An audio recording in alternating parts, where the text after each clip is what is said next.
Quand il n'y a point de vision, le peuple est sans frein. Proverbe 29, 18. Ce verset pourrait être traduit comme suit. Quand il n'y a point de vision, le peuple périt, dépérit, se perd ou encore est anéanti. Peu importe la traduction, la vérité demeure. Là où il n'y a pas de vision, le peuple court à sa perte. Cela est largement et clairement illustré à travers toute la parole de Dieu. Nous trouvons un exemple flagrant au début de la période de Samuel. Nous lisons en 1 Samuel 3:1, la parole de l'Éternel était rare en ces jours-là.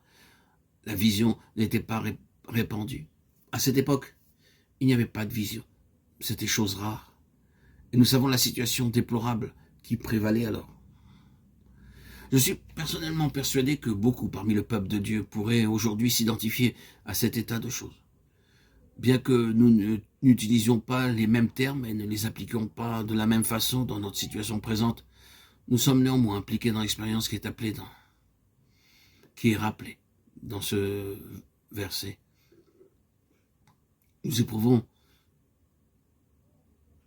la nécessité de nous adapter, de conformer nos idées, d'accommoder notre façon de penser, d'accorder notre attitude à la situation présente.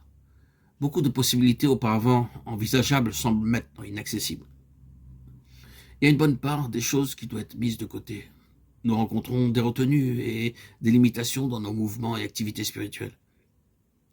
Certaines choses que nous faisions auparavant sont maintenant devenues irréalisables.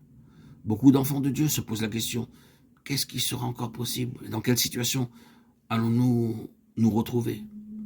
Ces choses peuvent avoir un effet paralysant et provoquer un arrêt qui nous empêchera d'avancer, ne sachant plus que faire. Le pire de tout cela serait que nous ne voyions pas d'issue et ne percevions aucune solution. Il s'agit d'un temps très éprouvant, où les choses passent par la fournaise. C'est notre vision qui est mise à l'épreuve plus que toute autre chose. Notre vision souffre-t-elle déjà de la situation? Avons-nous perdu notre vision ou sommes-nous sur le point de la perdre? Sommes-nous anéantis, perdus? Nous retrouvons-nous sans force de cohésion, sans conviction ni assurance quant au but qui est en vue? Périssons-nous déjà? Sommes-nous égarés quant à notre œuvre, notre appel, ne sachant plus où nous devrions être? C'est par rapport aux choses spirituelles et au royaume de Dieu que nous devrions nous poser ces questions. Ce qui va décider de l'issue finale et du résultat, c'est la vision. Elle va déterminer notre force, notre confiance, notre assurance et notre persévérance pour aller au bout des choses. Ce qui va au contraire nous faire périr et nous conduire à la perte proviendra de l'absence de vision. Soit que la vision soit perdue, qu'elle soit fausse ou qu'il n'y ait jamais eu de vision. L'absence de vision divine entraînera un désastre spirituel.